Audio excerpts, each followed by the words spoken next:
కోరికలతో శరీర యొక్క ఈ కార్యాలతో మనం లొంగిపోయి భూలోకాన్ని మనం లొంగిపోయి భూమి నా సొంతం నాదే, ఇక లోకమైన మొత్తం నాదే, అప్పులతో బాధలతో సమస్యలతో ఎరుకులతో ఇబ్బందులతో అని మనం సతమతం అవుతున్నాం. కానీ ఏది సరైన మార్గం, ఏది దేవుడు ఏం చెప్పాడు, దేని నమ్ముకోమన్నాడు, దేని విడిచిపెట్టమన్నాడు మనం మర్చిపోయి ఈ విధంగా ఇదే నా లోకం, ఇదే నా భూలోకం అని ఈ లోకం అంటే మనం కూర్చున్నా. కానీ మన పనులు, మన జాబ్, మన పిల్లలు, మన కుటుంబం, మన సమస్యలు, మన అప్పులు, మన బాధలు అని దాని గురించి మనం సతమతం అవుతుంది, దాని గురించి మనకి కన్ఫ్యూజ్ అవుతుంది, దాని గురించి మనం లైఫ్ని మనం దానికి సాక్రిఫైస్ చేస్తాం. కానీ అసలు లైఫ్ అంటే ఏంటి, జీవితం అంటే ఏంటి?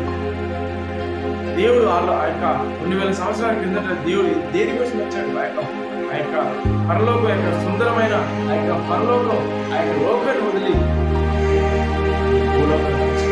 మానవునిగా జన్మించి ఎందుకు ఆయన మన కోసం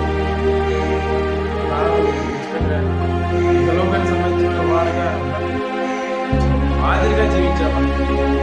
క్రైస్తవుని యొక్క లైఫ్ స్టైల్, క్రైస్తవుని యొక్క జీవిత విధానం ఏ విధంగా ఉన్నామో దేవుడు ఆయన 2000 సంవత్సరాల కిందట వచ్చి ఆయన మాదిరిగా ఉండాలి, క్రైస్తవులు ఏ విధంగా జీవించాలి, వాక్యానుసారంగా జీవించాలా, దుర్లభమైన ఆచరణతో జీవించాలా అనే మాదిరిగా తెలియపరిచి ఆయన ఒక దారి చూపించి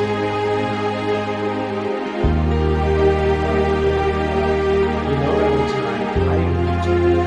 లోపల వచ్చిన ఆయన సేవ సంపూర్తి చేసి తండ్రిని కనపరిచి తండ్రిని చేసి కేవలం ఆయన రక్షించిన దాన్ని ప్రతిని రక్షించడానికే రక్షించడానికి ఎవరైతే ఆయన దగ్గరగా లేక, ఎవరైతే ఆయన దూరంగా ఉండి, ఎవరైతే ఆయన ఎరుగక, ఆయన తెలుసుకోక, ఆయన వాక్యాలు తెలుసుకున్నాక, ఆయన వాక్యాలు ఎరుగక నిజమైన దేవుడు, నిజమైన యేసు ప్రభు గారు అని మనం తెలుసుకోకుండా ప్రత్యేక దేవుడు మనకు ఉన్నాడు అని మనం ఎరుగక లోకమైన ఆశలతో, లోకమైన శరీర కార్యాలతో నాది, నా కుటుంబం, నా అప్పులు, నా బాధ, నా ఇవి వీటి గురించి మనం పరిగెడుతూ దేవుణ్ణి మర్చిపోయారు. కాబట్టి ఆయన అయ్యో నా బిడ్డలు నాకు దూరం అయిపోతున్నారు, అయ్యో నా నిలుగక నా బిడ్డలు సతమతం అవుతున్నారని తండ్రి కుమారుడు మాదిరిగా జీవించి మాదిరిగా ఒక దారి చూపించి తిరిగి మరలా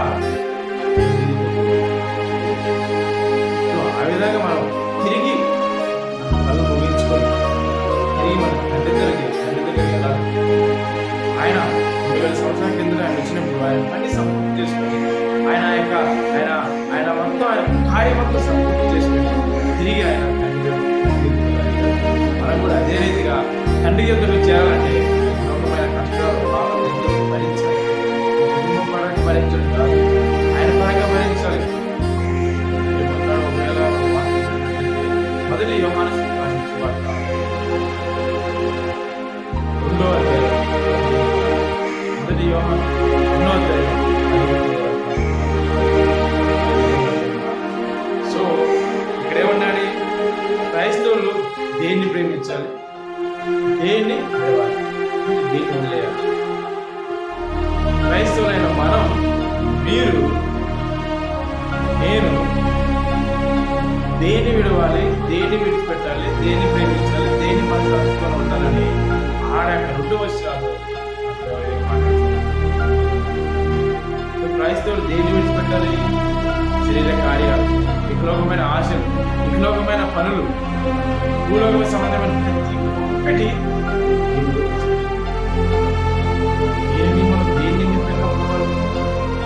దేన్ని ప్రేమించాలి చెప్పారు దేవుడు? భూ సంబంధం వాటిని ప్రేమించాలి, భూ సంబంధం వాటిని దేవుడు లోక సంబంధం వాటిని ప్రేమించాలి, నా విషయాలు నాకు సంబంధించిన వాటిని ప్రేమించాలి, పరలోక సంబంధమైన వాటిని దేన్ని ప్రేమించడం ఏంటి? వాక్యం అంటుంది కదా, మీరు ఒకవేళ భూ సంబంధమైన వాటిని ప్రేమించగల తండ్రి ప్రేమ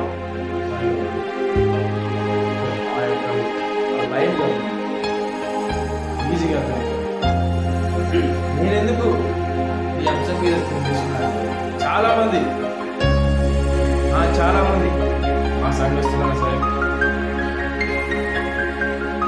మా ఫ్రెండ్స్, మా ఫ్యామిలీ మెంబర్స్ ఎక్కడ చూసినా దేవుడి వాక్యం తెలుసు, దేవుడి పరిశుద్ధ గ్రంథం ఏమంటుందో తెలుసు, పరిశుద్ధ గ్రంథం దేవుడు ఏ విధంగా మనకి బోధిస్తున్నాడు, ఏది దారి, ఏది సరైన దారి, దేన్ని ప్రేమించాలి, దేన్ని ప్రేమించాలి, దేన్ని విడవాలి, దేన్ని చెప్పుకోవాలి, అన్ని తెలుసు.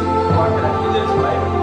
ఒకటి తెలుసు మనకి, వర్డ్స్ అదే క్రైస్తవులు అయినా దాన్ని మనం పట్టించుకోం. ఎందుకని ఇది పట్టించుకుని తెలుసు మనం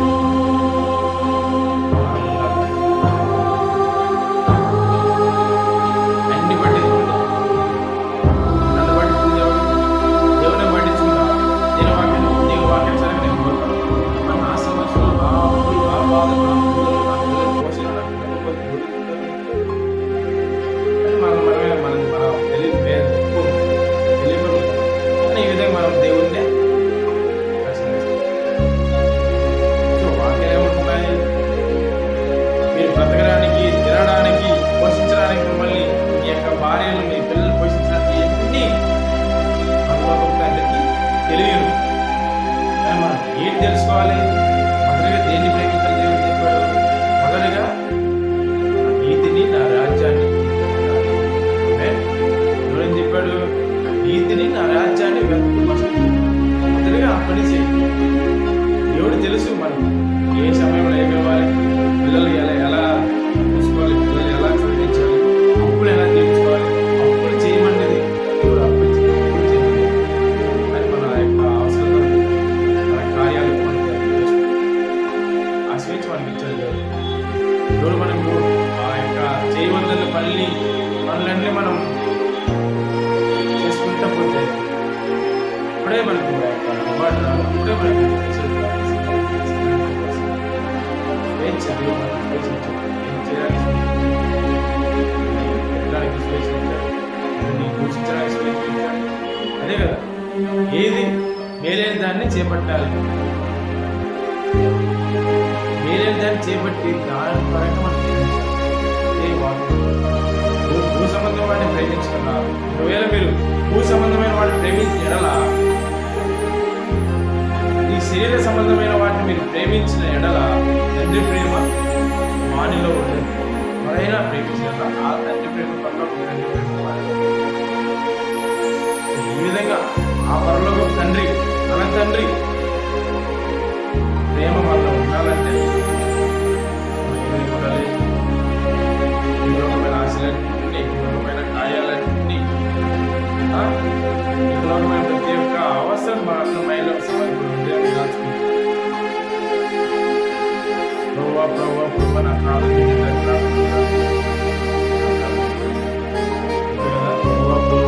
ప్రతి వాడు పరలోకానికి చేరాడు. ఆయన నిత్యానుసారంగా, ఆయన వాక్యానుసారంగా, ఆయన ధర్మశాస్త్రం సారంగా ఎవరైతే జీవించి, ఎవరైతే బతుకుతారో, ఎవరైతే ఆ విధంగా వారు ఉంటారో వారే ఆయన రాజ్యం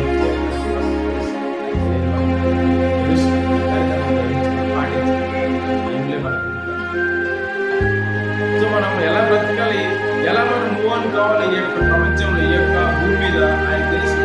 అన్నీ ఆయన తెలుసు. అవన్నీ మనకి ఎన్ని కావాలి, తినడానికి తిండి, కట్టడం, బట్ట, వండడం, నీళ్ళు, అన్నీ మనకి ఆయన కావాలని మన పరలోకపు తండ్రి కావాలని తెలియదు, తెలుసు.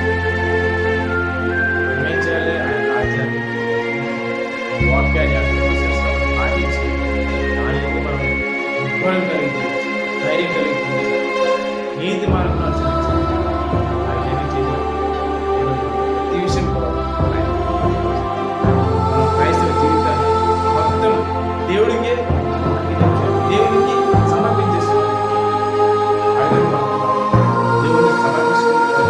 సమర్పించుకుంటారు.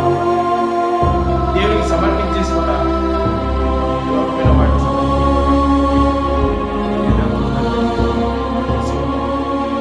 వేడుకొని దేవుడు మన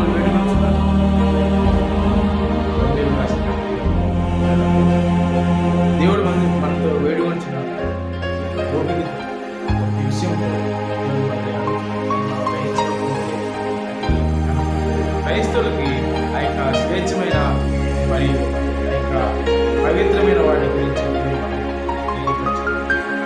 విషయాల గురించి తెలియపరచాలి. మన పొరపాటు లేదు కాబట్టి